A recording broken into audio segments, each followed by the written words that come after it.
Good evening, members. The candles have been lit, and the doors of the haunted wing are now closed. Tonight, we open a story first published in 1882, a tale of a ruined Scottish house, an empty doorway, and a sorrowful voice calling through the darkness. Our reading this evening is The Open Door by Margaret Oliphant. Tonight's reading is entrusted to Edmund Vale. Please make yourself comfortable and listen carefully. Tonight's ghostly gathering begins. I took the house of Brentwood on my return from India in 18 for the temporary accommodation of my family until I could find a permanent home for them. It had many advantages which made it peculiarly appropriate. It was within reach of Edinburgh, and my boy Roland, whose education had been considerably neglected, could ride in and out to school, which was thought to be better for him than either leaving home altogether or staying there always with a tutor. The lad was doubly precious to us, being the only one left to us of many, and he was fragile in body, we believed, and deeply sensitive in mind. The two girls also found at Brentwood everything they wanted.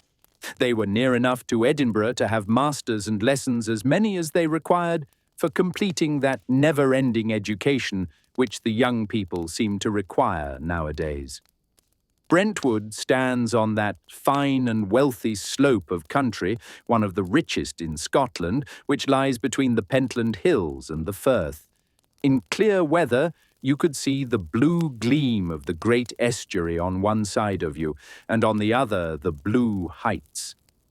Edinburgh, with its two lesser heights, the castle and the Calton Hill, its spires and towers piercing through the smoke, and Arthur's Seat lying crouched behind, like a guardian no longer very needful, taking his repose beside the well-beloved charge, which is now, so to speak, able to take care of itself without him, lay at our right hand.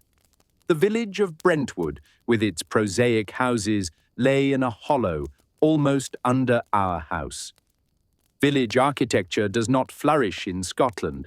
Still a cluster of houses on different elevations with scraps of garden coming in between, a hedgerow with clothes laid out to dry, the opening of a street with its rural sociability, the women at their doors, the slow wagon lumbering along, gives a centre to the landscape. In the park which surrounded the house were the ruins of the former mansion of Brentwood, a much smaller and less important house than the solid Georgian edifice which we inhabited. The ruins were picturesque, however, and gave importance to the place. Even we, who were but temporary tenants, felt a vague pride in them, as if they somehow reflected a certain consequence upon ourselves. The old building had the remains of a tower, an indistinguishable mass of mason work, overgrown with ivy, and the shells of the walls attached to this were half filled up with soil. At a little distance were some very commonplace and disjointed fragments of buildings, one of them suggesting a certain pathos by its very commonness and the complete wreck which it showed. This was the end of a low gable, a bit of grey wall, all encrusted with lichens, in which was a common doorway. Probably it had been a servant's entrance, a back door, or opening into what are called the offices in Scotland. No offices remained to be entered. Pantry and kitchen had all been swept out of being, but there stood the doorway open and vacant, free to all the winds, to the rabbits and every wild creature. It struck my eye the first time I went to Brentwood, like a melancholy comment upon a life that was over. A door that led to nothing, closed once perhaps with anxious care, bolted and guarded, now void of any meaning. It impressed me, I remember, from the first, so perhaps it may be said that my mind was prepared to attach to it an importance which nothing justified. The summer was a very happy period of repose for us all, and it was when the family had settled down for the winter, when the days were short and dark, and the rigorous rain of frost upon us, that the incidents occurred which alone could justify me in intruding upon the world my private affairs. I was absent in London when these events began. In London, an old Indian plunges back into the interests with which all his previous life has been associated, and meets old friends at every step. I had been circulating among some half-dozen of these, and had missed some of my home letters. It is never safe to miss one's letters. In this transitory life, as the prayer book says, how can one ever be certain what is going to happen? All was well at home. I knew exactly, I thought, what they would have to say to me. The weather has been so fine that Roland has not once gone by train, and he enjoys the ride beyond anything. Dear Papa, be sure that you don't forget anything, but bring us so-and-so and so-and-so. A list as long as my arm. Dear girls and dearer mother, I would not for the world have forgotten their commissions or lost their little letters. When I got back to my club, however, 3 or 4 letters were lying for me, upon some of which I noticed the immediate, urgent, which old-fashioned people and anxious people still believe will influence the post office and quicken the speed of the mails. I was about to open one of these when the club porter brought me 2 telegrams, one of which, he said, had arrived the night before. I opened, as was to be expected, the last first, and this was what I read. "Why don't you come or answer? For God's sake, come! He's much worse." This was a thunderbolt to fall upon a man's head who had one only son, and he the light of his eyes. The other telegram, which I opened with hands trembling so much that I lost time by my haste, was to much the same purpose. "No better. Doctor afraid of brain fever. Calls for you day and night. Let nothing detain you." The first thing I did was to look up the timetables to see if there was any way of getting off sooner than by the night train, though I knew well enough there was not. And then I read the letters, which furnished, alas, too clearly, all the details. They told me that the boy had been pale for some time, with a scared look. His mother had noticed it before I left home, but would not say anything to alarm me. This look had increased day by day, and soon it was observed that Roland came home at a wild gallop through the park, his pony panting and in foam, himself as white as a sheet, but with the perspiration streaming from his forehead. For a long time he had resisted all questioning, but at length had developed such strange changes of mood, showing a reluctance to go to school, a desire to be fetched in the carriage at night, which was a ridiculous piece of luxury, an unwillingness to go out into the grounds, a nervous start at every sound, that his mother had insisted upon an explanation. When the boy, our boy Roland, who had never known what fear was, began to talk to her of voices he had heard in the park and shadows that had appeared to him among the ruins, my wife promptly put him to bed and sent for Dr. Simpson, which of course was the only thing to do. I hurried off that evening, as may be supposed, with an anxious heart. How I got through the hours before the starting of the train, I cannot tell. We must all be thankful for the quickness of the railway when in anxiety, but to have thrown myself into a post-chaise as soon as horses could be put to would have been a relief. I got to Edinburgh very early in the blackness of the winter morning, and scarcely dared look the man in the face at whom I gasped, "What news?" My wife had sent the brougham for me, which I concluded before the man spoke was a bad sign. His answer was that stereotyped answer which leaves the imagination so wildly free. Just the same. Just the same. What might that mean? The horses seemed to me to creep along the long, dark country road.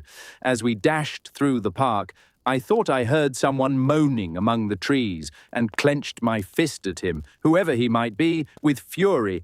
Why had the fool of a woman at the gate allowed anyone to come in to disturb the quiet of the place? If I had not been in such hot haste to get home, I think I should have stopped the carriage and got out to see what tramp it was that had made an entrance and chosen my grounds of all places in the world, when my boy was ill, to grumble and groan in.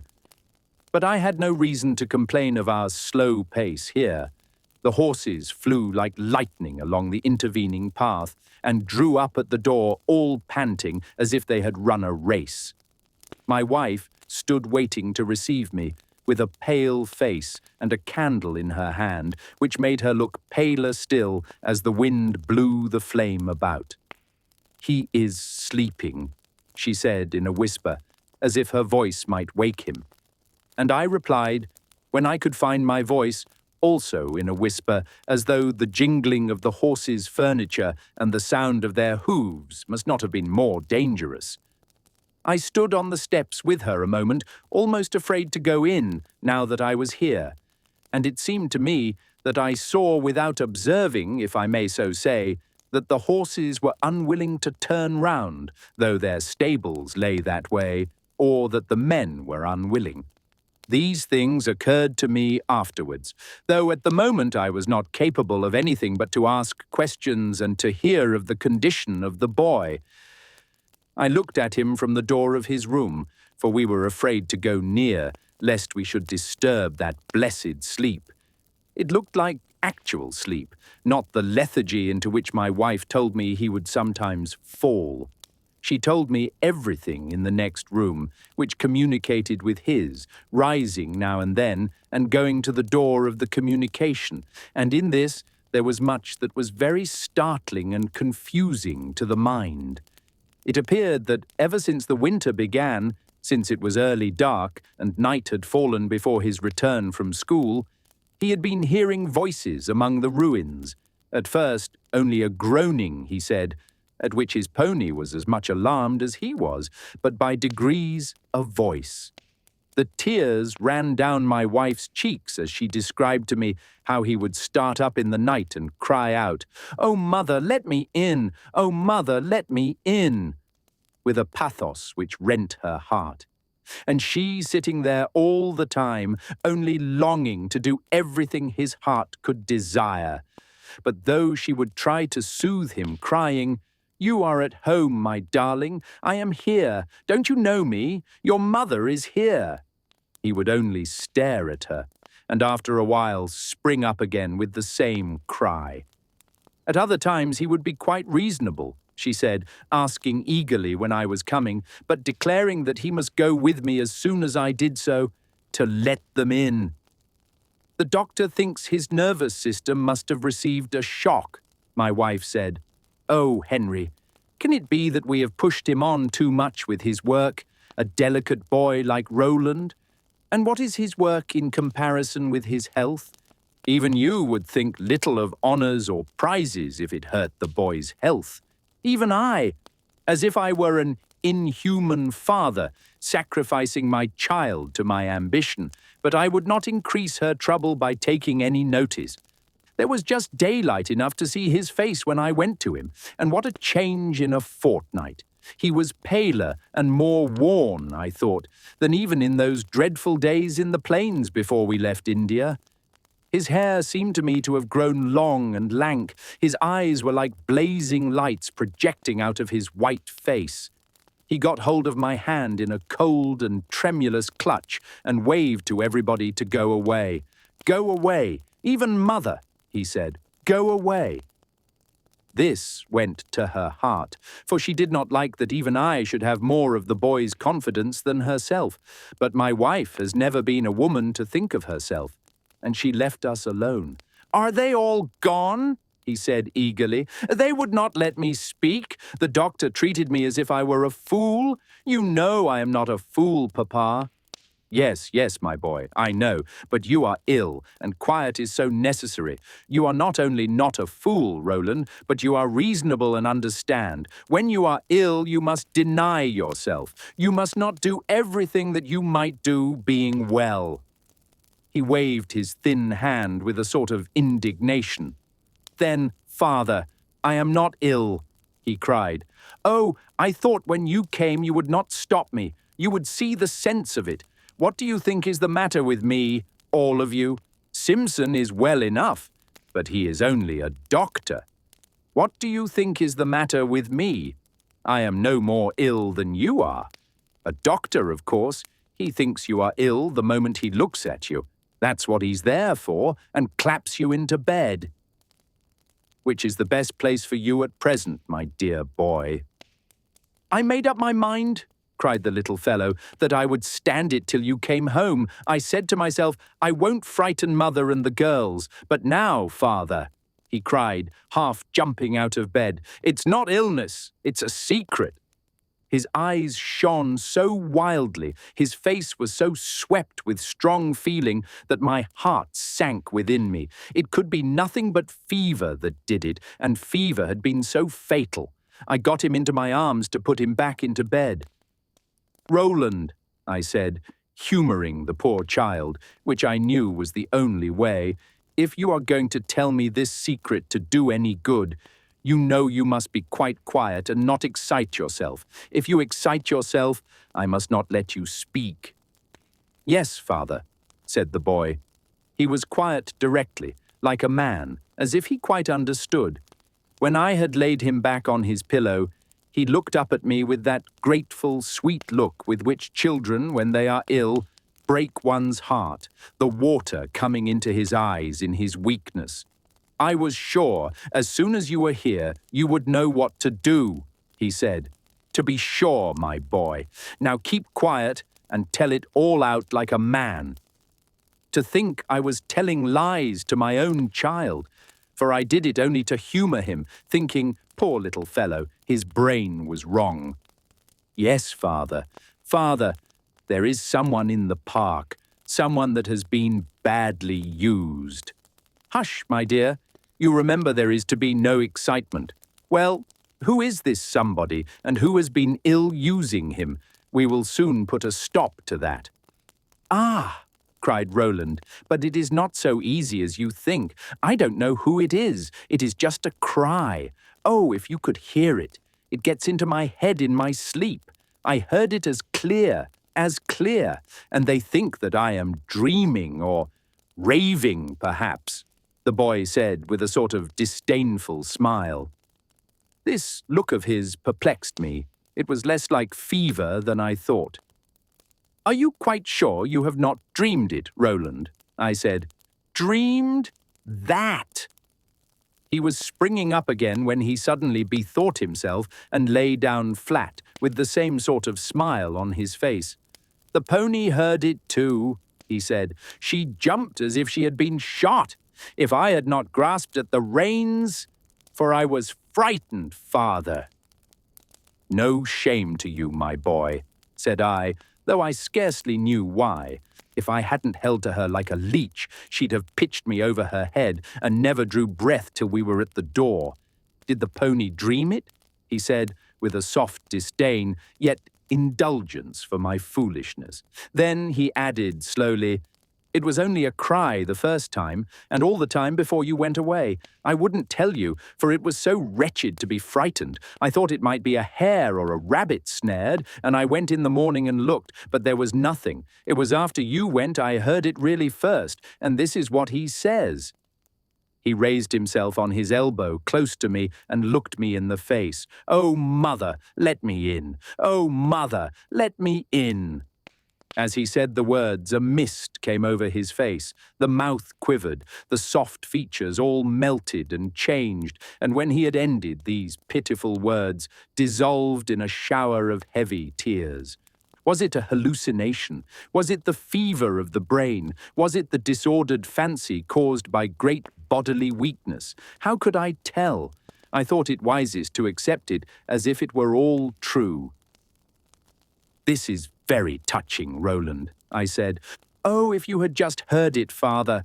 I said to myself, if father heard it, he would do something. But, Mama, you know, she's given over to Simpson, and that fellow's a doctor, and never thinks of anything but clapping you into bed. We must not blame Simpson for being a doctor, Roland. No, no, said my boy with delightful toleration and indulgence. "Oh, no, that's the good of him, that's what he's for, I know that. But you are different. You are just father, and you'll do something directly, Papa, directly, this very night." "Surely," I said. "No doubt it is some little lost child." He gave me a sudden, swift look, investigating my face as though to see whether, after all, this was everything my eminence as father came to. No more than that. Then he got hold of my shoulder, clutching it with his thin hand. "Look here," he said, with a quiver in his voice. "Suppose it wasn't living at all?" "My dear boy, how then could you have heard it?" I said. He turned away from me with a pettish exclamation. "As if you didn't know better than that." "Do you want to tell me it is a ghost?" I said. Roland withdrew his hand. His countenance assumed an aspect of great dignity and gravity. A slight quiver remained about his lips. "Whatever it was, you always said we were not to call names. It was something. In trouble. Oh, father, in terrible trouble." "But my boy," I said, I was at my wit's end. "If it was a child that was lost, or any poor human creature, but Roland, what do you want me to do?" "I should know if I was you," said the child eagerly. "That is what I always said to myself. Father will know. Oh, Papa, Papa, to have to face it night after night in such terrible, terrible trouble, and never to be able to do it any good.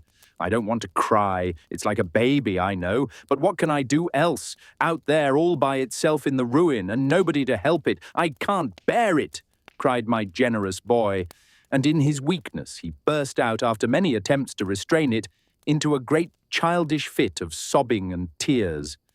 I do not know that I was ever in a greater perplexity in my life, and afterwards, when I thought of it, there was something comic in it too. It is bad enough to find your child's mind possessed with the conviction that he had seen or heard a ghost, but that he should require you to go instantly and help that ghost was the most bewildering experience that had ever come my way. I did my best to console my boy without giving any promise of this astonishing kind, but he was too sharp for me. He would have none of my caresses. With sobs breaking in at intervals upon his voice and the raindrops hanging on his eyelids, he yet returned to the charge. "It will be there now. It will be there all the night. Oh, think, Papa, think if it was me. I can't rest for thinking of it. Don't!" he cried, putting away my hand. "Don't! You go and help it, and Mother can take care of me." "But, Roland, what can I do?" My boy opened his eyes, which were large with weakness and fever, and gave me a smile such, I think, as sick children only know the secret of. "I was sure you would know as soon as you came. I always said, 'Father will know.'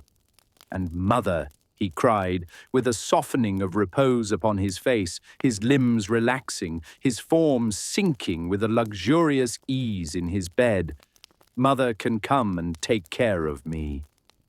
I called her and saw him turn to her with the complete dependence of a child, and then I went away and left them, as perplexed a man as any in Scotland.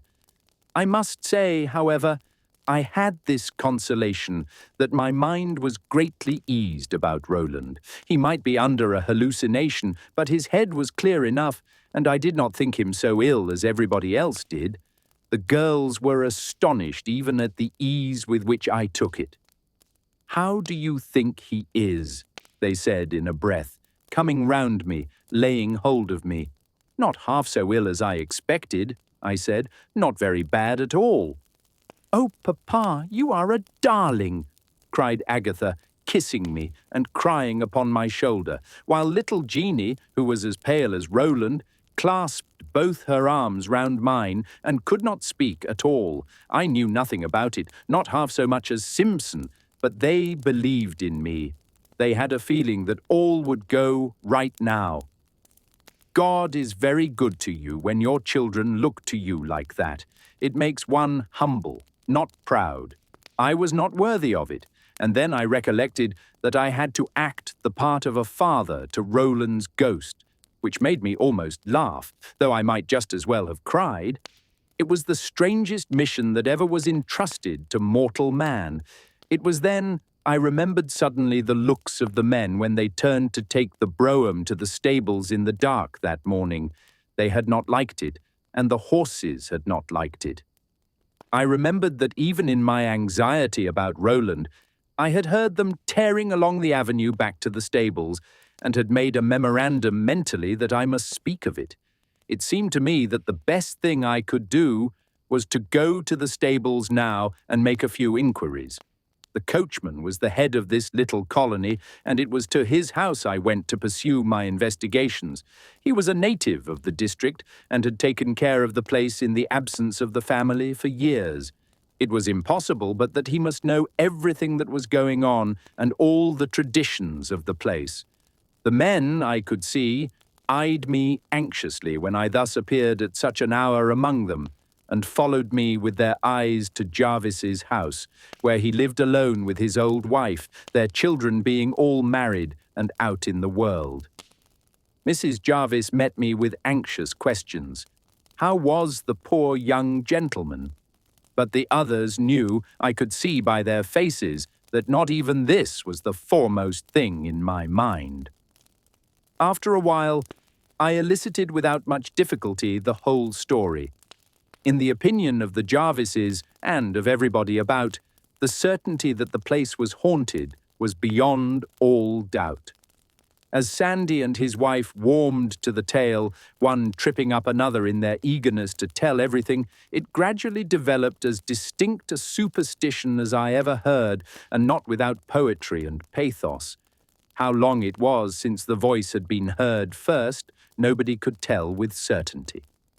Jarvis's opinion was that his father, who had been coachman at Brentwood before him, had never heard anything about it, and that the whole thing had arisen within the last 10 years, since the complete dismantling of the old house, which was a wonderfully modern date for a tale so well authenticated. According to these witnesses, and to several whom I questioned afterwards, and who were all in perfect agreement, it was only in the months of November and December that the visitation occurred.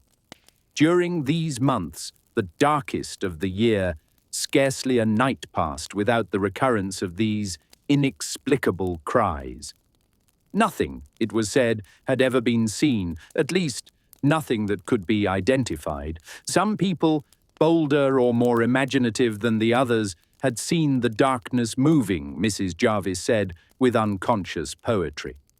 It began when night fell, and continued at intervals till day broke.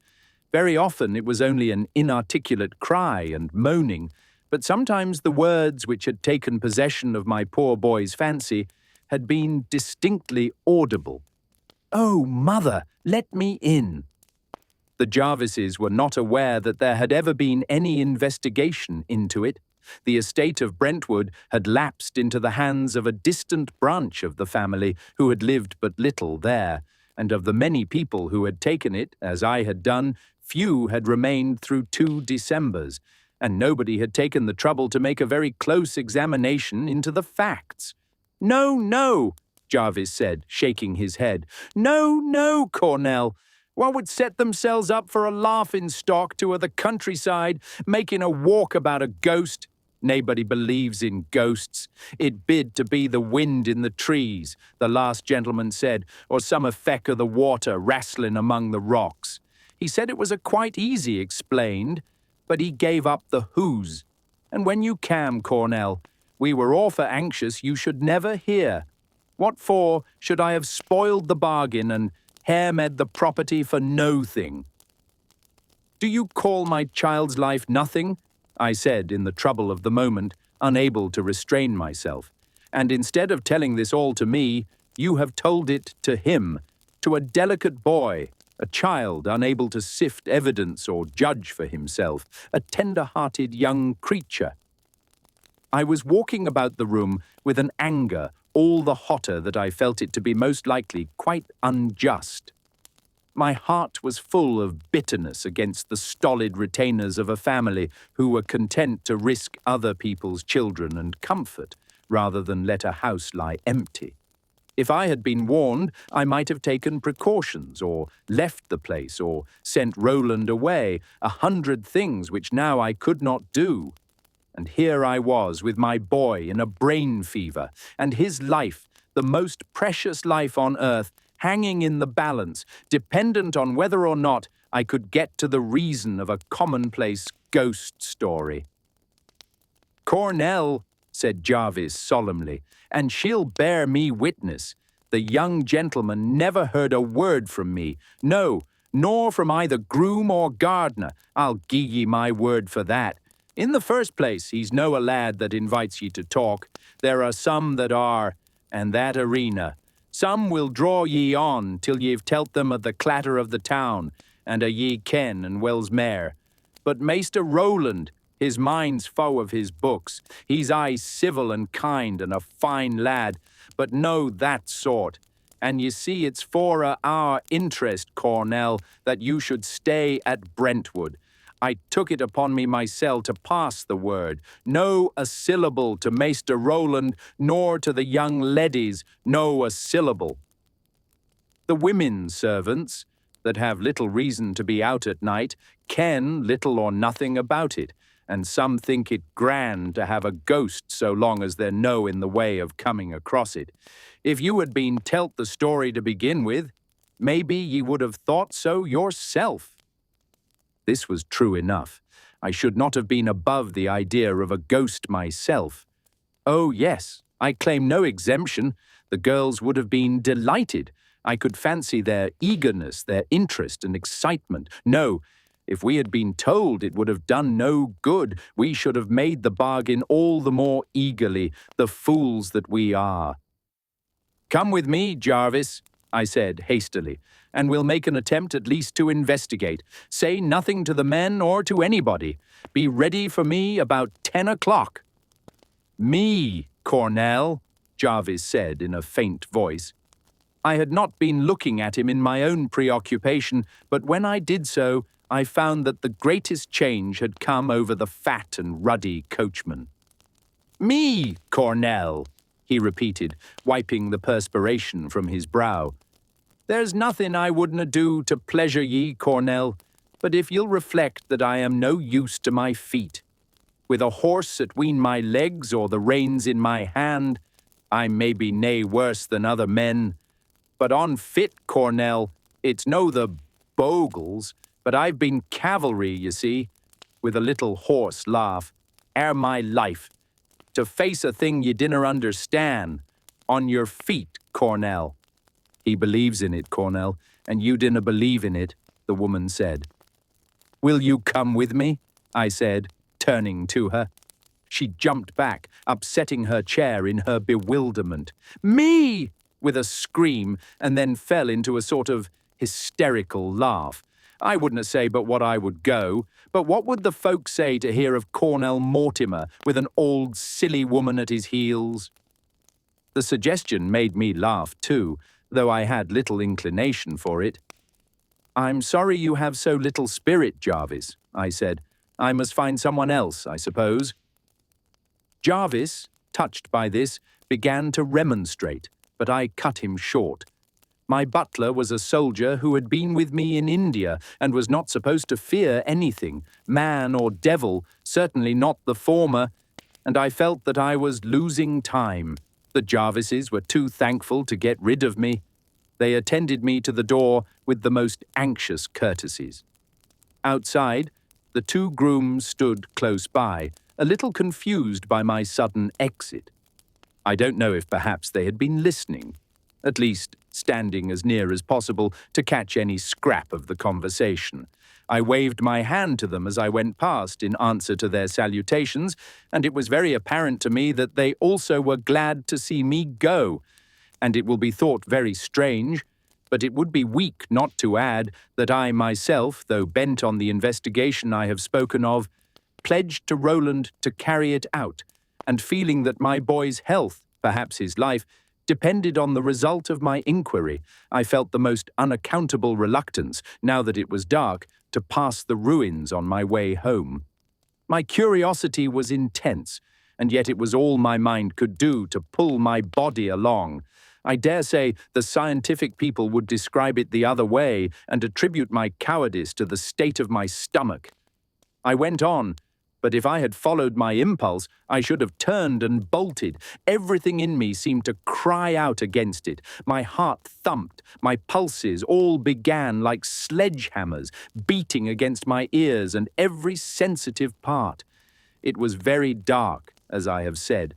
The old house, with its shapeless tower, loomed a heavy mass through the darkness, which was only not entirely so solid as itself.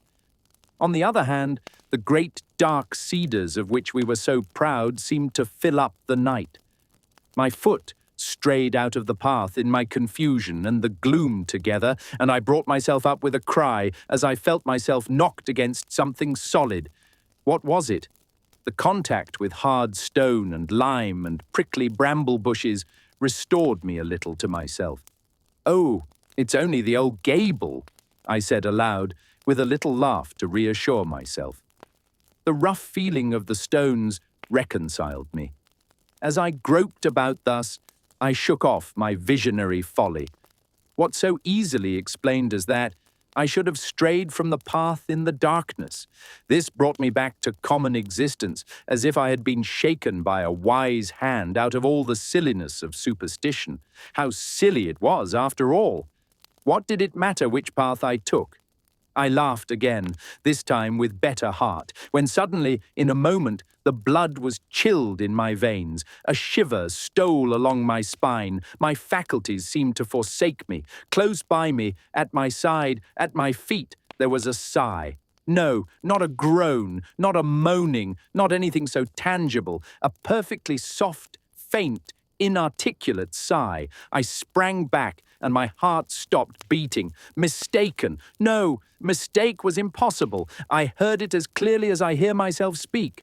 A long, soft, weary sigh, as if drawn to the utmost, and emptying out a load of sadness that filled the breast.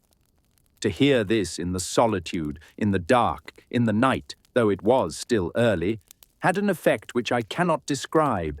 I feel it now, something cold creeping over me up into my hair and down to my feet which refused to move. I cried out with a trembling voice, "Who is there?" as I had done before, but there was no reply.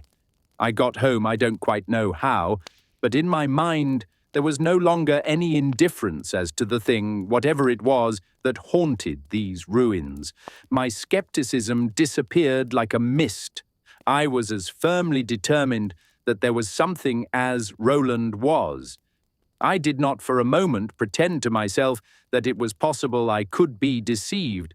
There were movements and noises which I understood all about, cracklings of small branches in the frost, and little rolls of gravel on the path, such as have a very eerie sound sometimes, and perplex you with wonder as to who has done it, when there is no real mystery. But I assure you, all these little movements of nature don't affect you one bit when there is something. I understood them. I did not understand the sigh. That was not simple nature. There was meaning in it, feeling, the soul of a creature invisible. This is the thing that human nature trembles at. A creature invisible, yet with sensations, feelings, a power somehow of expressing itself. Bagley was in the hall as usual when I went in. He was always there in the afternoon, always with the appearance of perfect occupation, yet, so far as I know, never doing anything. The door was open, so that I hurried in without any pause, breathless. But the sight of his calm regard, as he came to help me off with my overcoat, subdued me in a moment. Anything out of the way, anything incomprehensible, faded to nothing in the presence of Bagley. You saw and wondered how he was made, the parting of his hair, the tie of his white neckcloth, the fit of his trousers, all perfect as works of art, but you could see how they were done, which makes all the difference. I flung myself upon him, so to speak, without waiting to note the extreme unlikeness of the man to anything of the kind I meant. "Bagley," I said, "I want you to come out with me tonight to watch for—" Poachers, Colonel? He said, a gleam of pleasure running all over him. No, Bagley, a great deal worse, I cried. Yes, Colonel. At what hour, sir? The man said. But then I had not told him what it was. It was 10 o'clock when we set out. All was perfectly quiet indoors. My wife was with Roland, who had been quite calm, she said, and who, though no doubt the fever must run its course, had been better ever since I came. I told Bagley to put on a thick greatcoat over his evening coat, and did the same myself with strong boots, for the soil was like a sponge or worse. Talking to him, I almost forgot what we were going to do. It was darker even than it had been before, and Bagley kept very close to me as we went along. I had a small lantern in my hand, which gave us a partial guidance. We had come to the corner where the path turns. On one side was the bowling green, which the girls had taken possession of for their croquet ground, a wonderful enclosure surrounded by high hedges of holly, 300 years old and more. On the other, the ruins. Both were black as night. But before we got so far, there was a little opening in which we could just discern the trees and the lighter line of the road. I thought it best to pause there and take breath. Bagley, I said, there is something about these ruins I don't understand. It is there I am going. Keep your eyes open and your wits about you. Be ready to pounce upon any stranger you see, anything, man or woman. Don't hurt, but seize anything you see. Colonel, said Bagley, with a little tremor in his breath, they do say there's things there, as is neither man nor woman. There was no time for words. Are you game to follow me, my man? That's the question, I said. Bagley fell in without a word and saluted. I knew then I had nothing to fear. We went, so far as I could guess, exactly as I had come, when I heard that sigh. The darkness, however, was so complete that all marks, as of trees or paths, disappeared. One moment we felt our feet on the gravel, another sinking noiselessly into the slippery grass, that was all. I had shut up my lantern, not wishing to scare anyone, whoever it might be. Bagley followed, it seemed to me, exactly in my footsteps as I made my way, as I supposed, towards the mass of the ruined house. We seemed to take a long time groping along seeking this. The squash of the wet soil under our feet was the only thing that marked our progress. After a while, I stood still to see, or rather feel, where we were. The darkness was very still, but no stiller than is usual in a winter's night. The sounds I have mentioned, the crackling of twigs, the roll of a pebble, the sound of some rustle in the dead leaves or creeping creature on the grass, were audible when you listened, all mysterious enough when your mind is disengaged, but to me cheering now as signs of the livingness of nature, even in the death of the frost. As we stood still, there came up from the trees in the glen the prolonged hoot of an owl. Bagley started with alarm, being in a state of general nervousness and not knowing what he was afraid of. But to me, the sound was encouraging and pleasant, being so comprehensible. An owl, I said, under my breath. Yes, Colonel, said Bagley, his teeth chattering. We stood still about 5 minutes, while it broke into the still brooding of the air, the sound widening out in circles, dying upon the darkness. This sound, which is not a cheerful one, made me almost gay. It was natural and relieved the tension of the mind. I moved on with new courage, my nervous excitement calming down, when all at once, quite suddenly, close to us, at our feet, there broke out a cry. I made a spring backwards in the first moment of surprise and horror, and in doing so came sharply against the same rough masonry and brambles that had struck me before. This new sound came upwards from the ground, a low, moaning, wailing voice, full of suffering and pain. The contrast between it and the hoot of the owl was indescribable. The one with a wholesome wildness and naturalness that hurt nobody. The other, a sound that made one's blood curdle, full of human misery. With a great deal of fumbling, for in spite of everything I could do to keep up my courage, my hands shook. I managed to remove the slide of my lantern. The light leaped out like something living and made the place visible in a moment. We were what would have been inside the ruined building, had anything remained but the gable wall which I have described.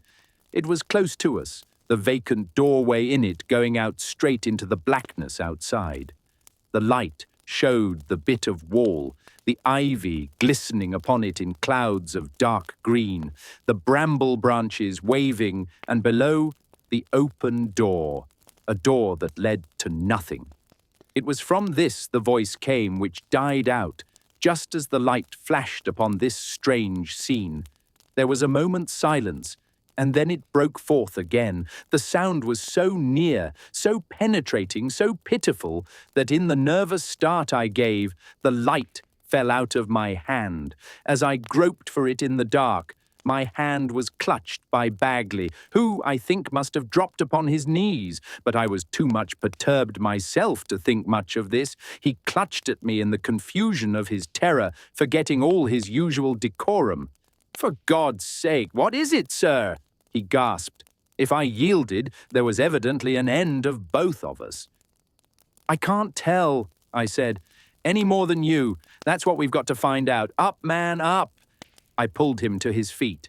"Will you go round and examine the other side, or will you stay here with the lantern?" Bagley gasped at me with a face of horror. "Can't we stay together, Colonel?" he said. His knees were trembling under him. I pushed him against the corner of the wall and put the light into his hands. "Stand fast till I come back. Shake yourself together, man. Let nothing pass you," I said. The voice was within 2 or 3 feet of us, of that there could be no doubt. I went myself to the other side of the wall, keeping close to it. The light shook in Bagley's hand, but, tremulous though it was, shone out through the vacant door, one oblong block of light, marking all the crumbling corners and hanging masses of foliage. Was that something dark, huddled in a heap by the side of it?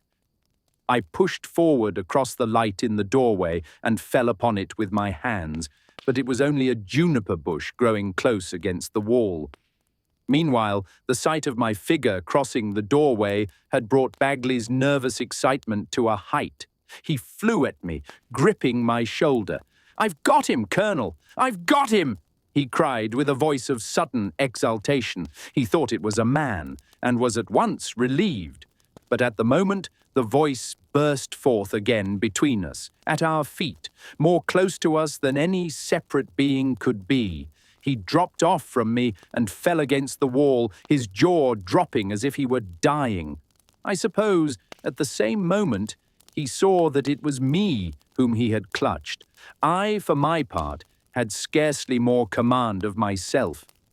I snatched the light out of his hand and flashed it all about me wildly. Nothing.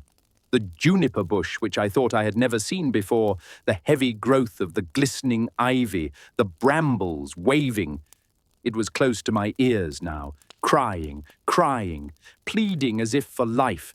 Either I heard the same words Roland had heard, or else in my excitement his imagination got possession of mine. The voice went on, growing into distinct articulation, but wavering about, now from one point, now from another, as if the owner of it were moving slowly back and forward. "Mother! Mother!" And then an outburst of wailing. As my mind steadied, getting accustomed, as one's mind gets accustomed to anything, it seemed to me as if some uneasy, miserable creature was pacing up and down before a closed door. Sometimes, but that must have been excitement, I thought I heard a sound like knocking, and then another burst. "Oh, mother! Mother!"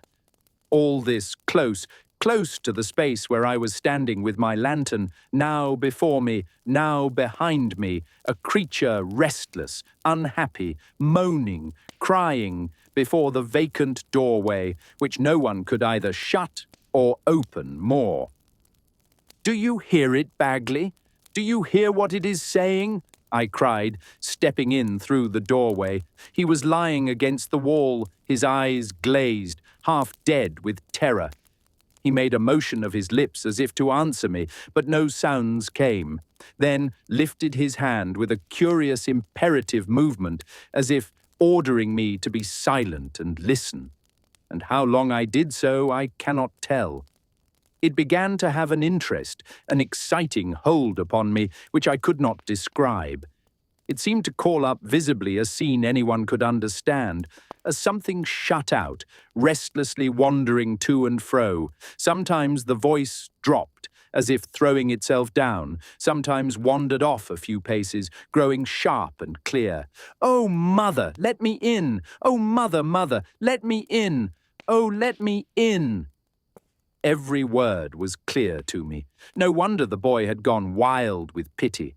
I tried to steady my mind upon Roland, upon his conviction that I could do something, but my head swam with the excitement, even when I partially overcame the terror. At last, the words died away, and there was a sound of sobs and moaning. I cried out, "In the name of God, who are you?"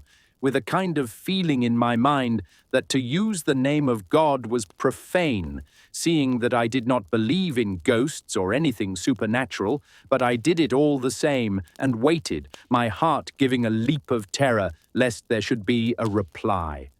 Why this should have been, I cannot tell, but I had a feeling that if there was an answer, it would be more than I could bear. But there was no answer. The moaning went on, and then, as if it had been real, the voice rose a little higher again. The words recommenced, "Oh, mother, let me in! Oh, mother, let me in!" with an expression that was heartbreaking to hear, as if it had been real. What do I mean by that? I suppose I got less alarmed as the thing went on. I began to recover the use of my senses. I seemed to explain it all to myself by saying that this had once happened, that it was a recollection of a real scene. Why there should have seemed something quite satisfactory and composing in this explanation I cannot tell, but so it was.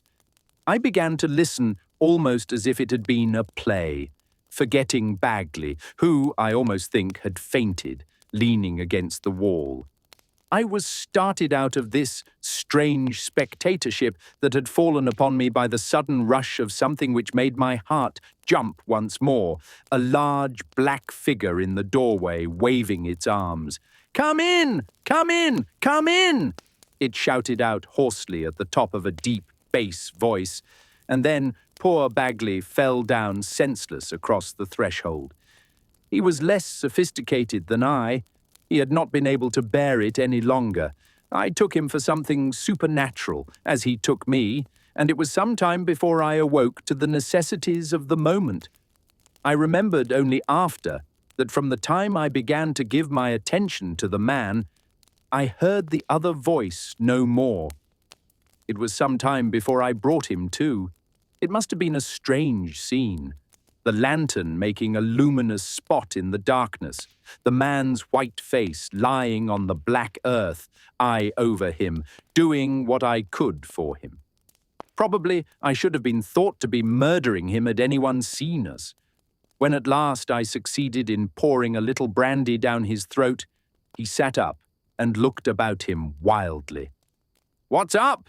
he said, then, recognizing me, tried to struggle to his feet with a faint, "Beg your pardon, Colonel."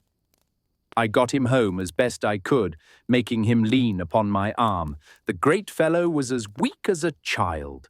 Fortunately, he did not for some time remember what had happened. From the time Bagley fell, the voice had stopped, and all was still. "You've got an epidemic in your house, Colonel," Simpson said to me next morning. "What's the meaning of it all? Here's your butler raving about a voice. This will never do, you know, and so far as I can make out, you are in it too." "Yes, I am in it, Doctor. I thought I had better speak to you. Of course, you are treating Roland all right, but the boy is not raving. He is as sane as you or me. It's all true." "As sane as Or you.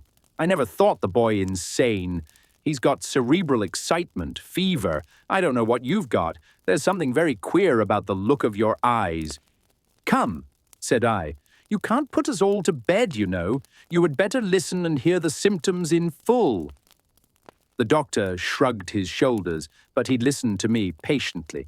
He did not believe a word of the story, that was clear, but he heard it all from beginning to end. My dear fellow, he said, the boy told me just the same. It's an epidemic. When one person falls a victim to this sort of thing, it's as safe as can be. There's always 2 or 3. Then how do you account for it? I said. Oh, account for it? That's a different matter. There's no accounting for the freaks our brains are subject to. If it's delusion, if it's some trick of the echoes or the winds, some phonetic disturbance or other. Come with me tonight and judge for yourself, I said. Upon this he laughed aloud, then said, That's not such a bad idea, but it would ruin me forever if it were known that John Simpson was ghost hunting. There it is, said I. You dart down on us who are unlearned with your phonetic disturbances, but you daren't examine what the thing really is for fear of being laughed at. That's science. It's not science, it's common sense, said the doctor. The thing has delusion on the front of it. It is encouraging an unwholesome tendency even to examine. What good could come of it, even if I am convinced I shouldn't believe?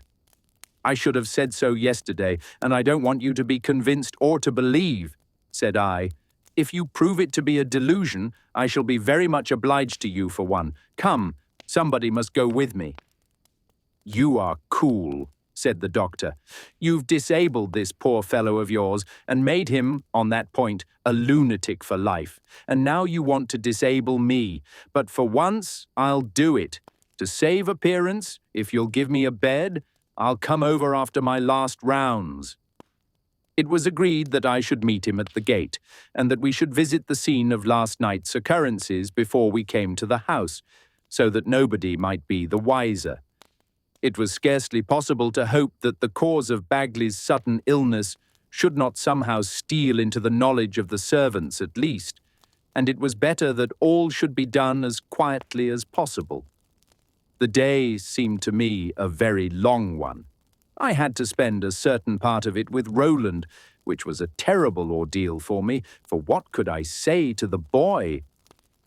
The improvement continued, but he was still in a very precarious state, and the trembling vehemence with which he turned to me when his mother left the room filled me with alarm.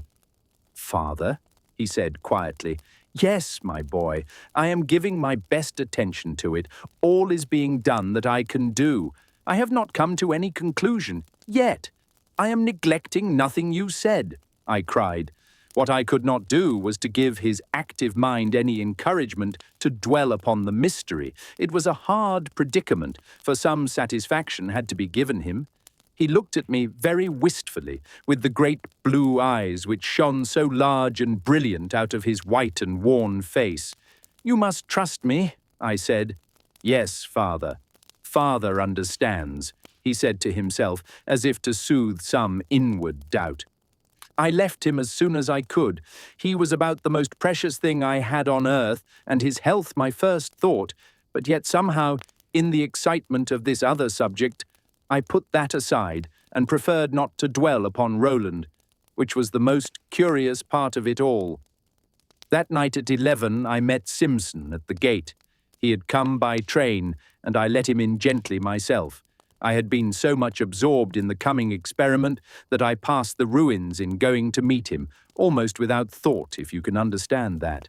I had my lantern, and he showed me a coil of taper which he had ready for use. There is nothing like light, he said in his scoffing tone. It was a very still night, scarcely a sound, but not so dark. We could keep the path without difficulty as we went along. As we approached the spot, we could hear a low moaning, broken occasionally by a bitter cry. Perhaps that is your voice, said the doctor. I thought it must be something of the kind. That's a poor brute caught in some of these infernal traps of yours. You'll find it among the bushes somewhere." I said nothing. I felt no particular fear, but a triumphant satisfaction in what was to follow. I led him to the spot where Bagley and I had stood on the previous night.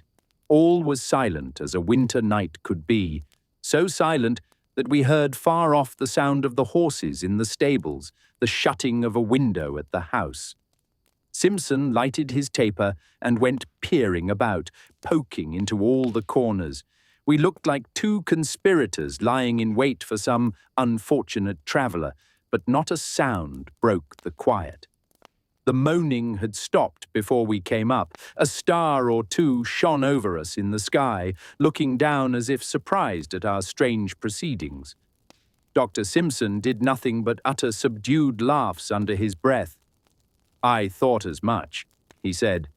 "It is just the same with tables and all other kinds of ghostly apparatus. A skeptic's presence stops everything. When I am present, nothing ever comes off. How long do you think it will be necessary to stay here?" "Oh, I don't complain. Only when you are satisfied I am quite. I will not deny that I was disappointed beyond measure by this result. It made me look like a credulous fool. It gave the doctor such a pull over me as nothing else could. I should point all his morals for years to come, and his materialism, his skepticism, would be increased beyond endurance. It seems indeed," I said, "that there is to be no manifestation," he said, laughing. "That is what all the mediums say. No manifestations in consequence of the presence of an unbeliever." His laugh sounded very uncomfortable to me in the silence, and it was now near midnight, but that laugh seemed the signal. Before it died away, the moaning we had heard before was resumed. It started from some distance off and came towards us nearer and nearer, like someone walking along and moaning to himself. There could be no idea now that it was a hare caught in a trap.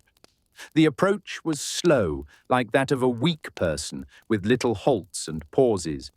We heard it coming along the grass, straight towards the vacant doorway.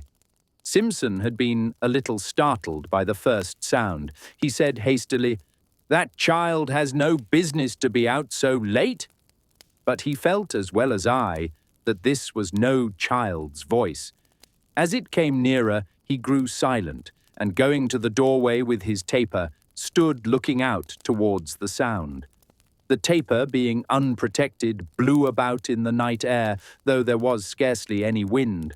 I threw the light of my lantern steady and white across the same space. It was in a blaze of light in the midst of the blackness. A little icy thrill had gone over me at the first sound, but as it came close, I confess that my only feeling was satisfaction. The scoffer could scoff no more. The light touched his own face and showed a very perplexed countenance. If he was afraid, he concealed it with great success, but he was perplexed. And then all that had happened on the previous night was enacted once more. It fell strangely upon me with a sense of repetition. Every cry, every sob seemed the same as before. I listened almost without any emotion at all in my own person, thinking of its effect upon Simpson. He maintained a very bold front on the whole. All that coming and going of the voice was, if our ears could be trusted, exactly in front of the vacant blank doorway, blazing full of light, which caught and shone in the glistening leaves of the great hollies at a little distance. Not a rabbit could have crossed the turf without being seen, but there was nothing. After a time, Simpson, with a certain caution and bodily reluctance, as it seemed to me, went out with his roll of taper into this space. His figure showed against the holly in full outline. Just at this moment, the voice sank, as was its custom, and seemed to fling itself down at the door. Simpson recoiled violently, as if someone had come up against him, then turned and held his taper low, as if examining something. "Do you see anybody?" I cried in a whisper, feeling the chill of nervous panic steal over me at this action. "It's nothing but a confounded juniper bush," he said. This I knew very well to be nonsense, for the juniper bush was on the other side. He went about after this, round and round, poking his taper everywhere, then returned to me on the inner side of the wall. He scoffed no longer. His face was contracted and pale. "How long does this go on?" he whispered to me, like a man who does not wish to interrupt someone who is speaking. I had become too much perturbed myself to remark whether the successions and changes of the voice were the same as last night. It suddenly went out in the air almost as he was speaking, with a soft, reiterated sob dying away. If there had been anything to be seen, I should have said that the person was at that moment crouching on the ground close to that door. We walked home very silent afterwards. It was only when we were in sight of the house that I said, "What do you think of it?" "I can't tell what to think of it," he said quickly. He took, though he was a very temperate man, not the claret I was going to offer him, but some brandy from the tray, and swallowed it almost undiluted. "Mind you, I don't believe a word of it," he said when he had lighted his candle, "but I can't tell what to think," he turned round to add when he was halfway upstairs. All of this, however, did me no good with the solution of my problem. I was to help this weeping, sobbing thing, which was already to me as distinct a personality as anything I knew, or what should I say, to Roland. It was on my heart that my boy would die if I could not find some way of helping this creature. You may be surprised that I should speak of it in this way.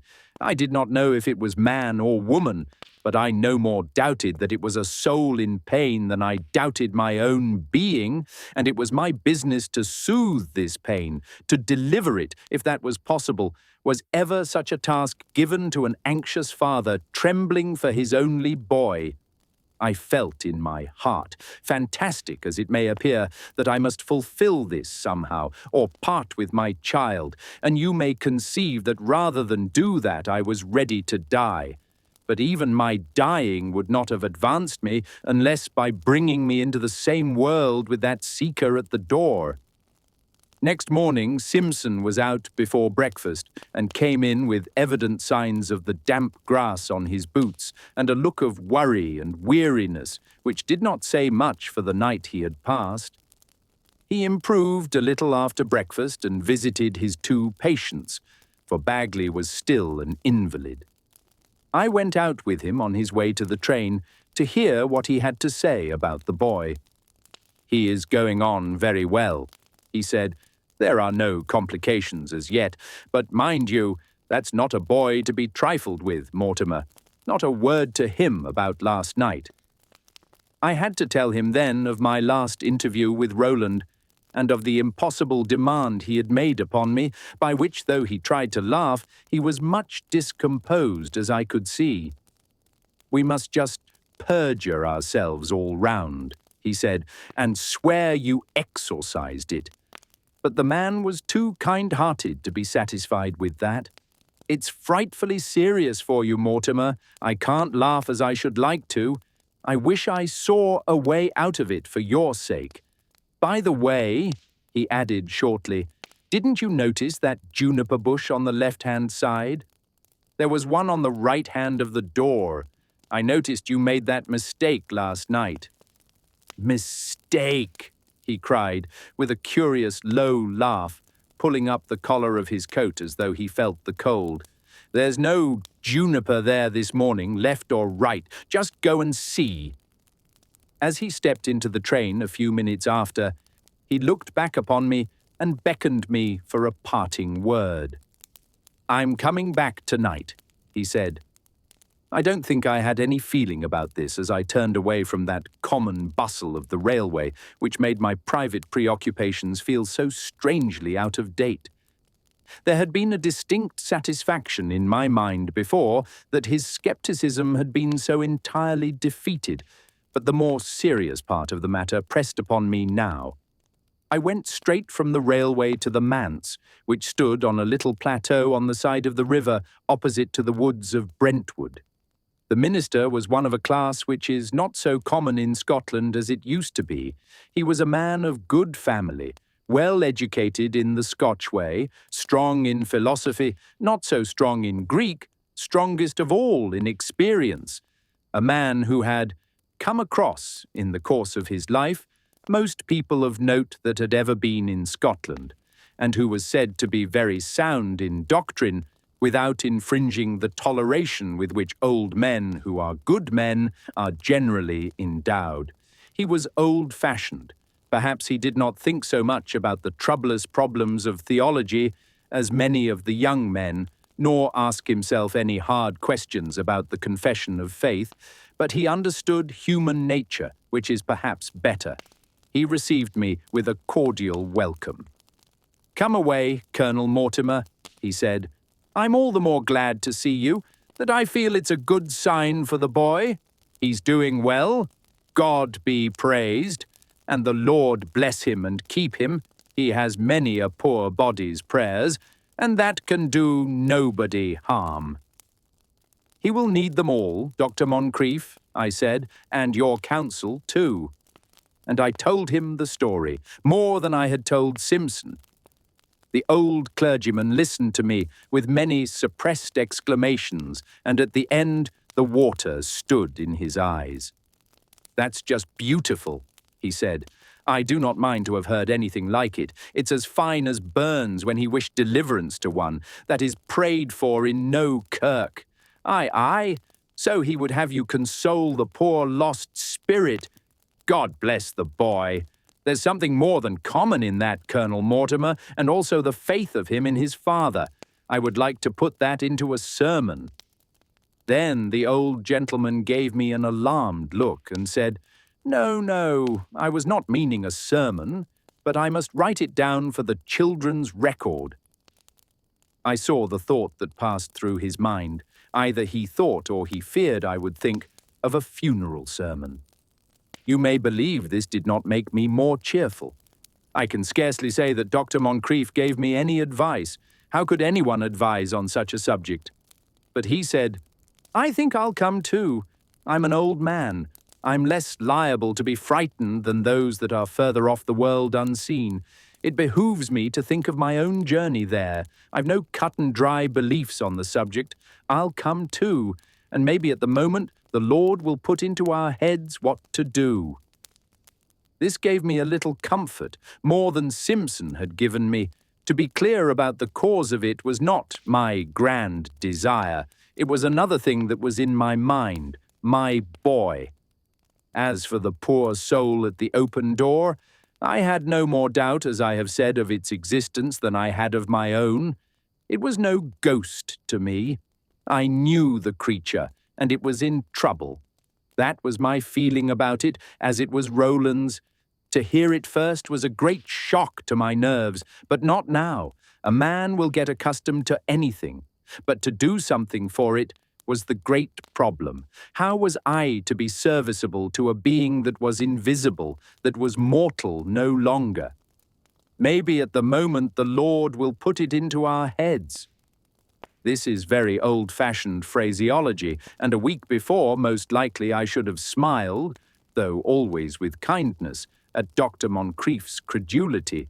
But there was a great comfort, whether rational or otherwise I cannot say, in the mere sound of the words. The road to the station and the village lay through the glen, not by the ruins, but though the sunshine and the fresh air and the beauty of the trees and the sound of the water were all very soothing to the spirits, my mind was so full of my own subject that I could not refrain from turning to the right hand as I got to the top of the glen and going straight to the place which I may call the scene of all my thoughts. It was lying full in the sunshine, like all the rest of the world. The ruined gable looked due east, and in the present aspect of the sun the light streamed down through the doorway as our lantern had done, throwing a flood of light upon the damp grass beyond. There was a strange suggestion in the open door, so futile, a kind of emblem of vanity, all free around, so that you could go where you pleased, and yet that semblance of an enclosure, that way of entrance, unnecessary, leading to nothing. And why any creature should pray and weep to get in, to nothing, or be kept out by nothing. You could not dwell upon it, or it made your brain go round. I remembered, however, what Simpson said about the juniper, with a little smile on my own mind, as to the inaccuracy of recollection which even a scientific man will be guilty of. I could see now the light of my lantern gleaming upon the wet, glistening surface of the spiky leaves at the right hand, and he ready to go to the stake for it that it was the left. I went round to make sure, and then I saw what he had said. Right or left, there was no juniper at all. I was confounded by this, though it was entirely a matter of detail, nothing at all. A bush of brambles waving, the grass growing up to the very walls. But after all, though it gave me a shock for a moment, what did that matter? There were marks as if a number of footsteps had been up and down in front of the door, but these might have been our steps, and all was bright and peaceful and still. I poked about the other ruin, the larger ruins of the old house, for some time, as I had done before. There were marks upon the grass here and there, I could not call them footsteps, all about, but that told for nothing one way or another. I had examined the ruined rooms closely the first day. They were half filled up with soil and debris, withered brackens and bramble, no refuge for anyone there. It vexed me that Jarvis should see me coming from that spot when he came up to me for his orders. I don't know whether my nocturnal expeditions had got wind among the servants, but there was a significant look in his face. Something in it I felt was like my own sensation when Simpson, in the midst of his skepticism, was struck dumb. Jarvis felt satisfied that his veracity had been put beyond question. I never spoke to a servant of mine in such a peremptory tone before.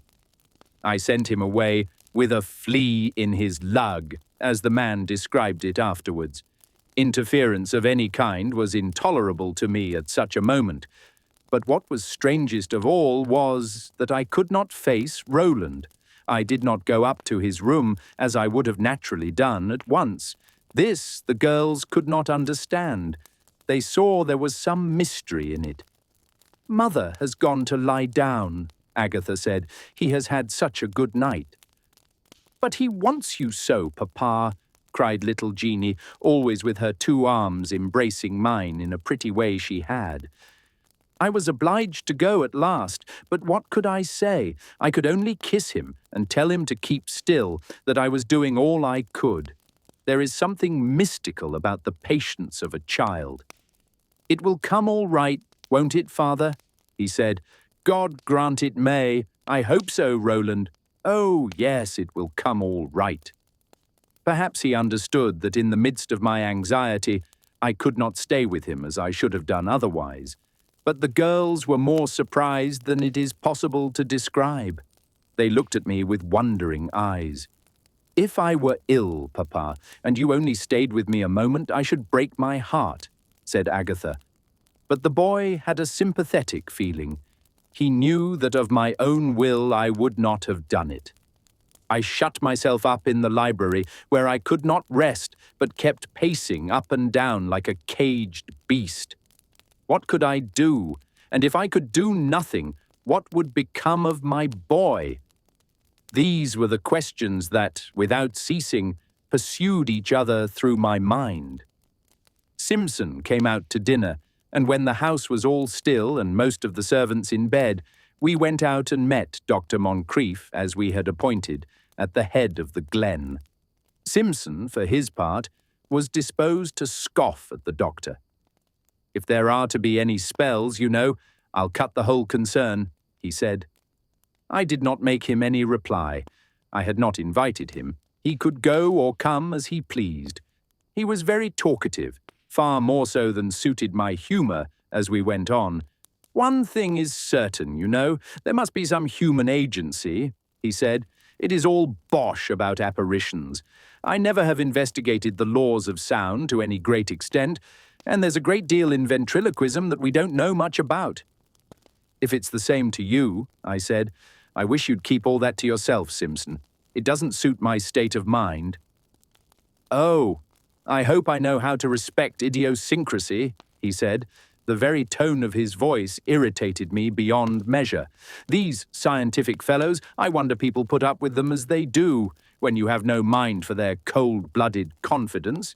Dr. Moncrief met us about 11 o'clock, the same time as on the previous night. He was a large man, with a venerable countenance and white hair, old but in full vigour, and thinking less of a cold night walk than many a younger man. He had his lantern, as I had.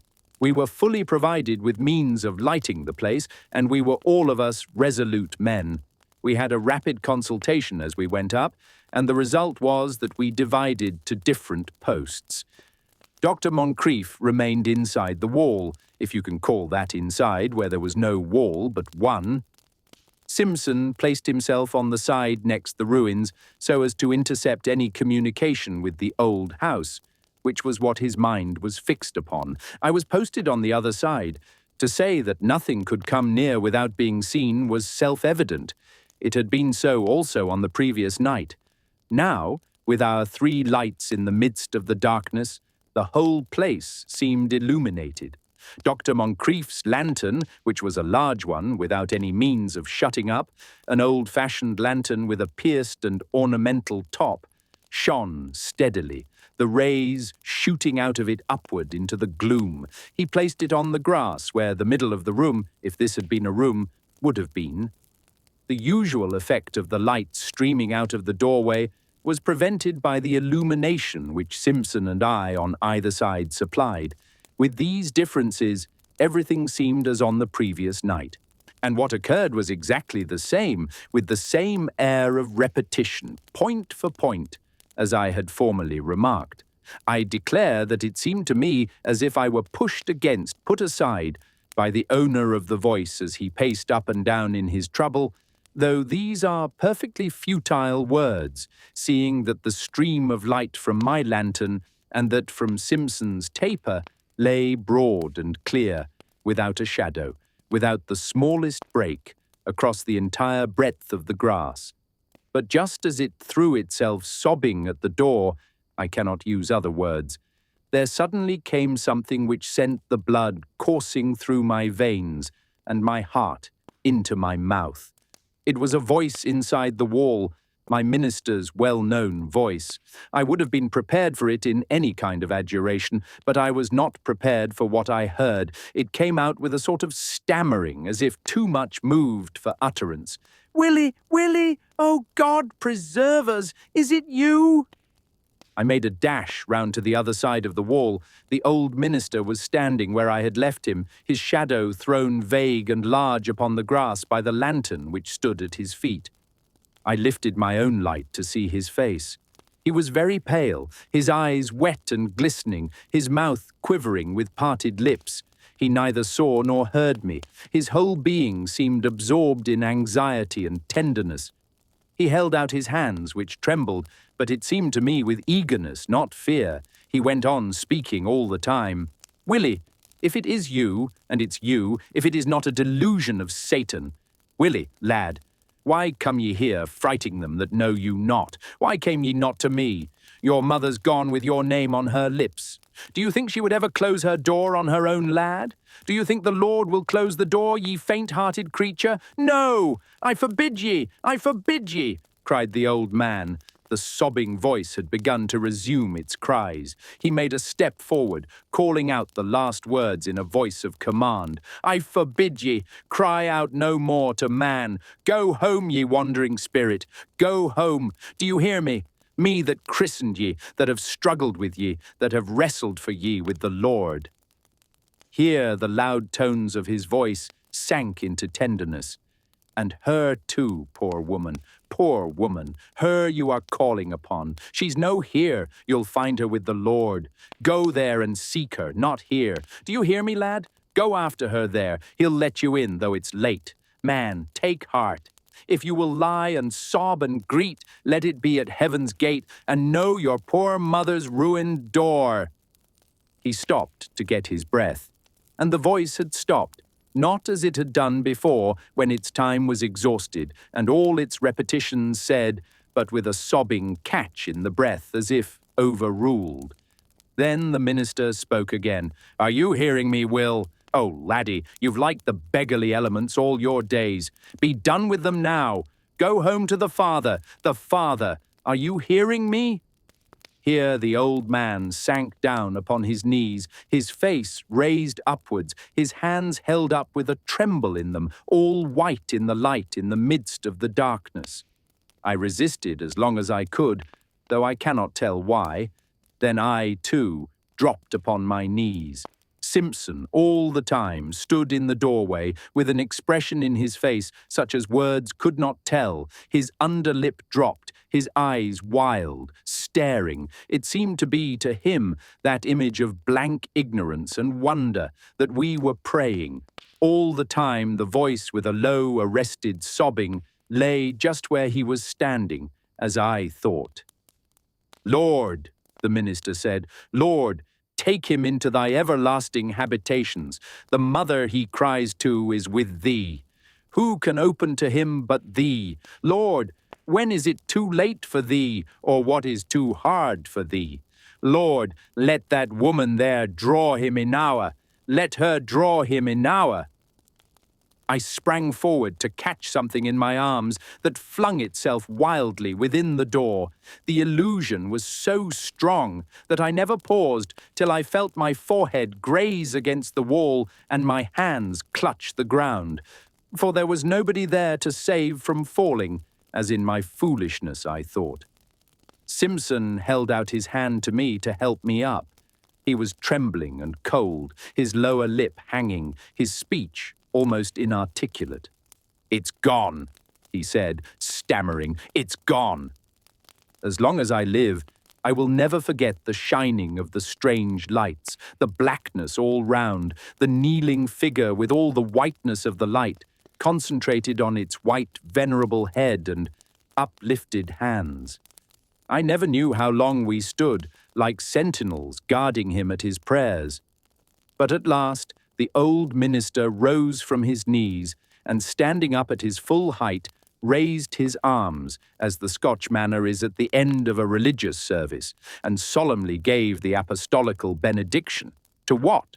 To the silent earth, the dark woods, the wide, breathing atmosphere, for we were but spectators, gasping an Amen. It seemed to me that it must be the middle of the night as we all walked back. It was in reality very late. Dr. Moncrief himself was the first to speak. "I must be going," he said. "I will go down the glen as I came." "But not alone. I am going with you, doctor." "Well, I will not oppose it. I am an old man, and agitation wearies more than work. Yes, I'll be thankful of your arm. Tonight, Colonel, you've done me more good turns than one." I pressed his hand on my arm, not feeling able to speak, but Simpson, who turned with us and who had gone along all this time with his taper flaring in entire unconsciousness, became himself, skeptical and cynical. "I should like to ask you a question," he said. "Do you believe in purgatory, doctor? It's not in the tenets of the church, so far as I know."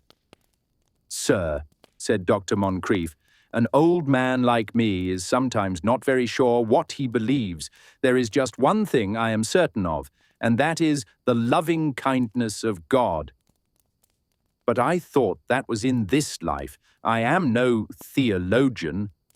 "Sir," said the old man again, with a tremor in him which I could feel going over all his frame, "if I saw a friend of mine within the gates of hell, I would not despair, but his father would take him by the hand still, if he cried like you. I allow it is very strange, very strange. I cannot see through it, that there must be human agency, I feel sure. Doctor, what made you decide upon the person and the name?" The minister put out his hand with the impatience which a man might show if he were asked how he recognized his brother. "Tuts," he said in familiar speech. Then, more solemnly, "How should I not recognize a person that I know better, far better, than I know you?" "Then you saw the man?" Dr. Moncrief made no reply.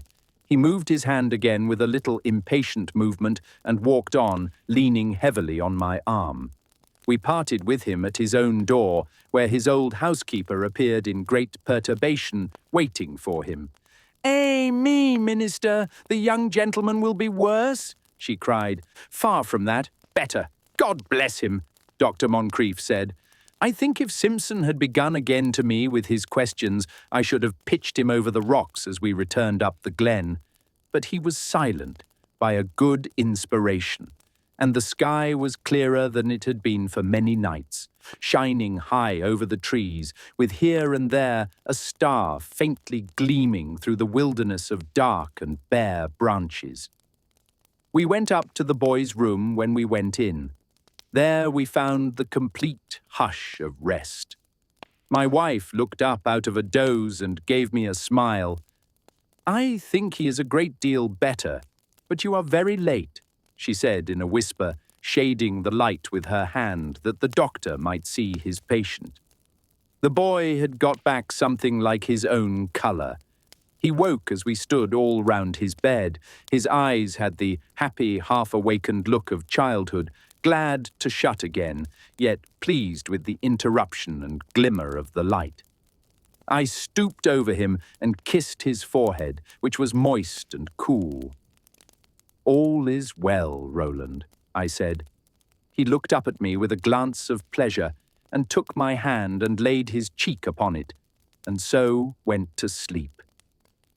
For some nights after, I watched among the ruins, spending all the dark hours up to midnight patrolling about the bit of wall which was associated with so many emotions.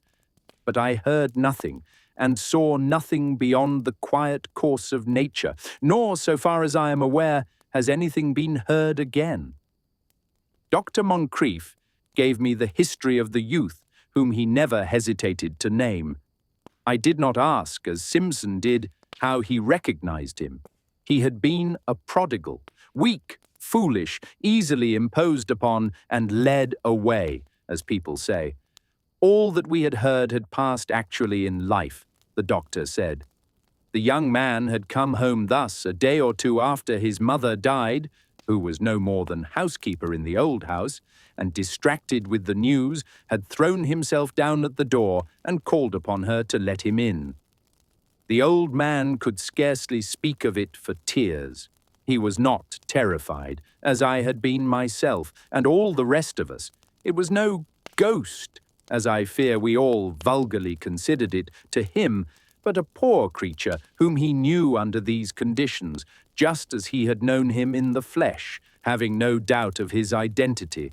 And to Roland it was the same. This spirit in pain, if it was a spirit, this voice out of the unseen, was a poor fellow creature in misery, to be succoured and helped out of his trouble. To my boy.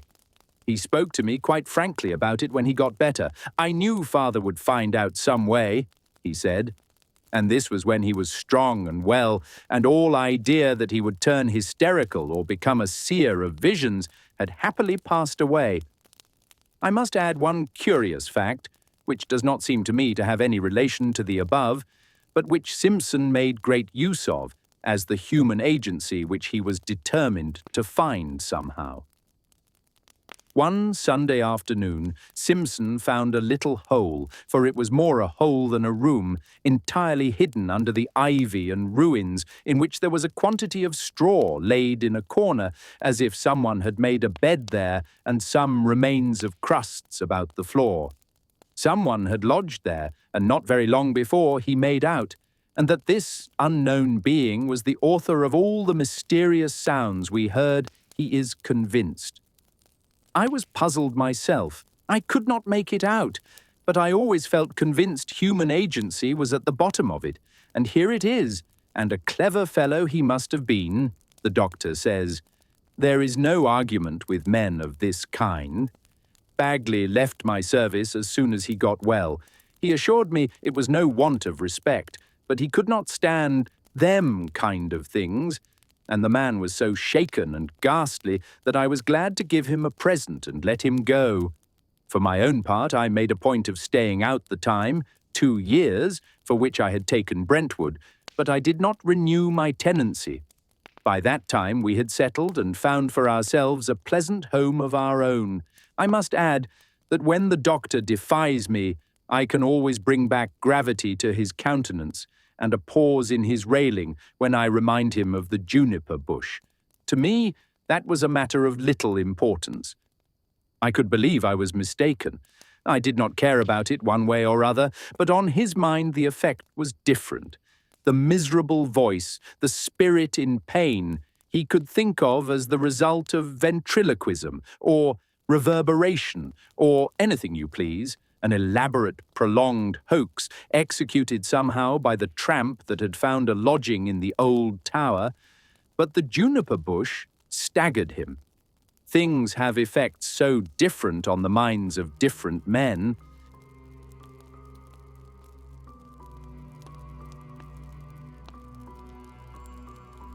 And so, the voice beside the ruined doorway was heard no more. Willie had not returned seeking vengeance. He was simply a lost soul, still calling for the mother he believed had left him outside. But her door had never truly been closed to him, and perhaps the greater door remained open as well. Thank you for joining us for tonight's ghostly gathering. The candles will remain lit a little longer, and members are invited to stay by the fire and share their thoughts. Until our next gathering, keep your candle burning, and never ignore a voice asking to be welcomed home. Good night, members.